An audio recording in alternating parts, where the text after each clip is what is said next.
ilé ìwé lẹ́ṣẹ̀ ẹ káàbọ̀ sí Mashola Gist TV. Ṣé àlàáfíà ni ẹwà gbogbo lé ń kọ́? Gist tèmi wọ́n ní Dr. Elizabeth wọ́n ní ó drag àwọn olórí o nítorí pé wọ́n ń complain pé kábíyèsí wọ́n fún àwọn ní restriction láti má wọ inú àwọn ibì kan ní inú ààfin wọn.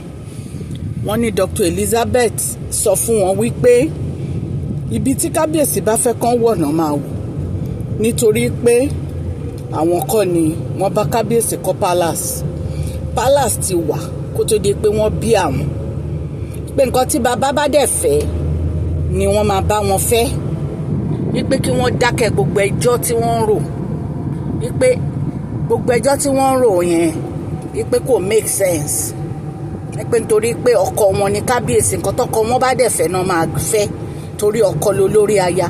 Wọ́n ní nǹkan tí Dr. Elizabeth sọ fún allegedly nìyẹn. Ẹ̀yin èèyàn lé, ṣé rí Dr. Elizabeth wọ́n jẹ́ obìnrin kan tó kún fún ọgbọ́n àti òye. Wọ́n jẹ́ obìnrin kan tó jẹ́ pé ó ní làákàyè. Wọ́n dẹ̀ kọ́ wọn dáadáa. Wọ́n dẹ̀ tún ní ẹ̀mí Ọlọ́run. Ẹ wo ìgbà tí wọ́n ti wọ inú palace yẹn, wọn ò fún kábíyèsí ní wàhálà, wọn ò fún kábíyèsí ní ìṣòro. Gbogbo nǹkan tí kábíyèsí bá fẹ́ òun ni wọ́n ń bá kábíyèsí fẹ́.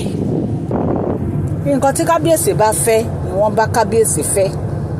Dr. Elizabeth wọ́n ní àánú tí wọ́n dẹ̀ ní òun ni wọ́n fi fẹ́ kí kábíyèsí àti Queen Naomi kan jọ padà sí inú palace, kí wọ́n jọ wà gẹ́gẹ́ bí ọkọ àtìyàwó, kí wọ́n dẹ̀ mú àrẹ̀mọ Prince Tadenikawo padà wá sí inú palace wọn.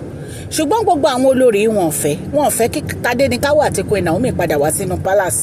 Nǹkan tí wọ́n fẹ́ òun ni pé káwọn nìkan máa wà nínú palace yẹn. Nǹkan tó fẹ́ nìyẹn. Torí ẹ̀ ni wọ́n fi ń gbé ogun àti wàhálà àti bìlísì èyí tí wọ́n ń fà nínú palace. Ṣùgbọ́n Ọlọ́run ò fún wọn ṣe. Ẹ̀yin èèyàn lé, jẹ́ kí n kí ẹ̀yin èèyàn mi ní ilé lóko àti ní ẹ̀yìn òde wípé ẹ káàbọ̀ sí Mashola Gist TV. Mashola Gist TV ń kí adúpẹ́ àtọ́pẹ́dá. Mashola Gist TV ń kí yín. Mashola Gist TV ń kí yín ó ní ẹ ṣé o, lọ́wọ́ ọkùnrin, lọ́wọ́ obìnrin, lọ́wọ́ ọmọdé, lọ́wọ́ àgbà, lórí gbogbo bẹ́ẹ̀ ṣe ń comment, tẹ̀ ń like, tẹ̀ ń share. Àdúpẹ́ ní ọwọ́ gbogbo yín. Mashola Gist TV ń kí yín. Ẹ̀yin olólùfẹ́ wa ẹ káàbọ̀ sí Mashola Gist TV. Ṣé àlàáfíà ni ẹwà gbogbo lè ń kọ́? Orúkọ mi ni Mashola kò yí padà. A máa ń sọ̀rọ̀ nípa celebrity gist, royal gist, politics àti gbogbo nǹkan tó ń ṣẹlẹ̀ ní agbègbè orílẹ̀-èdè bàbá wa ní ilẹ̀ Nàìjíríà.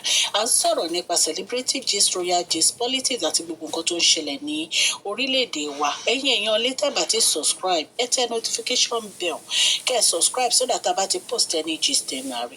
A ń sọ Yorùbá lórí channel yìí nítorí pé a fẹ́ gbàgbé àṣà àti èdè wa. Ẹ̀yin èèyàn lè, à ń ṣe advert lọ́lọ́kùn òjọ̀kan lórí channel yìí. Ẹ kàn sí wa ní Mashola Gist TV.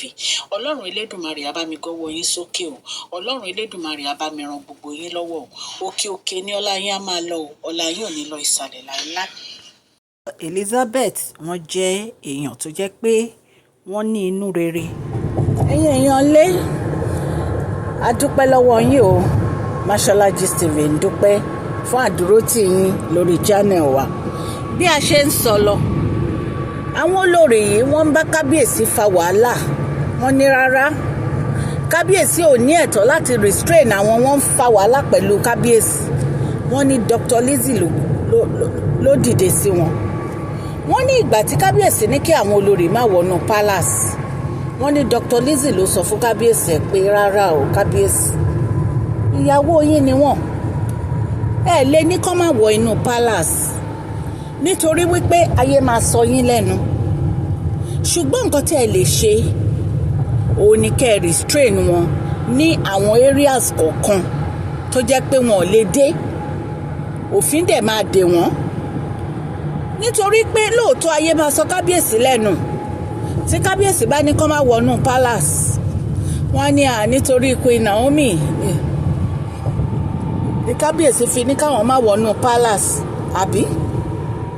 ṣùgbọ́n ẹsẹ̀ tí Dr. Lizzie mú ìmọ̀ràn yìí wá òun ni kábíyèsí gbà wọlé kíákíá. Kábíyèsí gbà wọlé kíákíá. Kábíyèsí wá sọ fún wọn pé ó ní ibi tán lè dé o, àwọn ibì kọ̀ọ̀kan wà tí wọ́n lè dé. Wọ́n ní wọ́n á máa wá sínú ààfin, wọ́n á máa ṣe ojúṣe wọn gẹ́gẹ́ bí olórí. Wọ́n á máa ṣe ojúṣe wọn ní gbogbo àwọn ibi function tó yẹ kí wọ́n máa lọ. Wọ́n á máa lọ ṣe ojúṣe wọn. Ṣùgbọ́n àwọn ibì kọ̀ọ̀kan wà tí wọ́n lè wọ̀ tìyẹn. Àwọn ibì kọ̀ọ̀kan wà tí wọ́n lè wọ̀ nínú palace yẹn. Ẹ̀yin èèyàn lé bí a ṣe gbọ́ nìyẹn allegedly tí wọ́n ní kábíyèsí sọ fún àwọn olórí. Wọ́n ní ṣùgbọ́n ọ̀rọ̀ yóò bá àwọn olórí lára mu o. Ṣe ni wọ́n fa Dr. Lizzie, ni wọ́n ń fà wọ́n lọ́wọ́, ni wọ́n ń fà wọ́n lẹ́sẹ̀, ni wọ́n ń bínú wípé báwo ni kábíyèsí á ṣe ní kí àwọn máa lọ sí ibì kọ̀ọ̀kan nínú palace yẹn. Ẹ̀yin èèyàn lé bí a ṣe gbọ́ nìyẹn allegedly la ní ká mú wá fún yín. Ẹ mọ̀ pé kábíyèsí wọ́n try gan-an. Wọ́n jẹ́ akínkanjú ènìyàn nítorí pé gbogbo nǹkan tí kábíyèsí ń ṣe, in fact tó bá jẹ́ ọkùnrin lásán ni ẹnìyàn á ti kú. Nítorí wàhálà tí wọ́n gbélé kábíyèsí lọ́rùn kì í ṣe kékeré o. Ṣùgbọ́n Ọlọ́run Elédùmarè ló jẹ́ kí kábíyèsí borí gbogbo ogun yìí. Ẹ̀yin náà rántí ìgbà tí bàbá wa Ṣọ̀ún Ògbómọ̀ṣọ́ tí wọ́n wá. Wọ́n sọ fún kábíyèsí wípé kí wọ́n tètè kán lọ mú ìyàwó wọn padà wá sínú palace o, wípé òun ni ẹbọ àti ètùtù. Ẹ mọ̀ pé àwọn nìkan kọ́ ló ti sọ̀rọ̀ yìí. Gbogbo àwọn seers tán wá kábíyèsí wá, gbogbo wọn náà ti sọ. Ẹ má bínú o, torí ìta ni mo wà, lè máa gbọ́ àwọn ariwo díẹ̀díẹ̀. Gbogbo wọn pátá àwọn náà ti sọ fún kábíyèsí wípé kíákíá kán mú ìyàwó wọn wá, òun ni ẹbọ, òun ni ètùtù. Even nǹkan kábíyèsí gan wọ́n lálàá fúnra wọn. Wọ́n lálàá fúnra ara wọn wípé àwọn ní láti mú ìyàwó àwọn padà wá sínú palace. Ẹ̀yin èèyàn lé bí a ṣe gbọ́ allegedly. Wọ́n ní kábíyèsí sọ fún wọn restriction ti wà o, ó níbi tán lè lọ. Wọ́n náà wá ń bá Dr. Lizzie jà. Wọ́n náà ní Dr. Lizzie àwọn náà wà behind the Queen Naomi àti kábíyèsí, tí kábíyèsí fi ń fi ojú àwọn rí rẹ́dẹ̀rẹ́dẹ́. Wọ́n ní Dr. Lizzie sọ ọ̀rọ̀ fún wọn, ọ̀rọ̀ má lè gbàgbé ni Dr. Lizzie sọ fún wọn. Dr. Lizzie sọ fún wọn pé ìgbà tí wọ́n fẹ́ kábíyèsí ṣé wọn ò rò tẹ́lẹ̀ wípé ilé olórogún làwọn wà.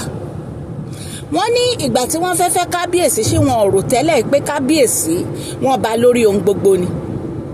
Dr. Lizzie sọ fún wọn pé ìgbà tí wọ́n fẹ́ kábíyèsí ṣé wọ́n rò pé kábíyèsí ò ní fẹ́ yàwó mi ilé wọn ni, àbí ṣé wọ́n rò pé kábíyèsí wọn ò lè fún wọn ní àṣẹ, wọn lè pàṣẹ pé ibi ìbáyìí làwọn fẹ́ kí wọ́n gbé, tó jẹ́ pé wọn ò dẹ̀ lè kọ̀ sí kábíyèsí lẹ́nu wípé so kí wá ló wá fa ẹjọ́, kí ló fa wàhálà, kí ló fa àròyé, wípé so kí wọ́n keep quiet o, gbogbo ẹjọ́ ìranù tí wọ́n ń rò yìí àwọn ò fẹ́ gbọ́ mọ́, wípé kí wọ́n fi ọkọ̀ kábíyèsí balẹ̀, kó jẹ́ kí kábíyèsí rí imú mí, kó jẹ́ kí kábíyèsí gbé ìgbésí ayé wọn pẹ̀lú àlàáfíà àti ìdùnnú. Wọ́n ní nǹkan tí Dr. Lizzie sọ fún wọn ní allegedly bí a ṣe gbọ́ o.